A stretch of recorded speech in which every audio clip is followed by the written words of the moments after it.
Capire se, quando e soprattutto come la nuova linea del tram passerà a Volta Barozzo rimane una, se non la principale questione in questo quartiere di Padova.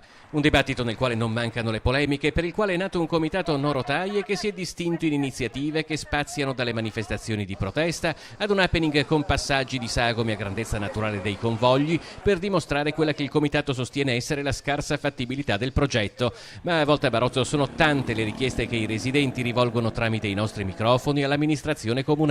Rendere una pista ciclabile più ciclabile fondamentalmente, una strada veramente piccola, una pista ciclabile inesistente fino tipo all'ingresso del ponticello, poi basta. Beh, dei marciapiedi più consoni, In che senso?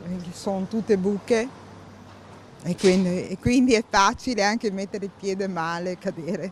È mai capitato? Sì! Meno traffico. C'è troppo traffico. C'è tanto traffico, sì. Soprattutto le ore di punta è pericoloso, comunque anche la sera, perché c'è la gente che esce dalle laterali come bolidi. Corrono parecchi. Esatto, proprio. Il dibattito poi inevitabilmente finisce lì, la nuova linea del tram. Il tram è una bella comodità perché il servizio fa sempre comodo. Dipende però come viene impostato e la viabilità cui dà.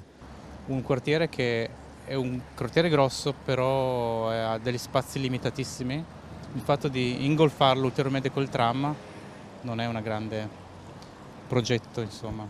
È superato. Non lo vuole. No, penso che sia superato. In Cina stanno facendo quelli che vanno sulle strisce verniciate, noi pensiamo ancora di buttare giù l'asfalto e lasciare dei lavori che chissà quando iniziano e chissà quando terminano.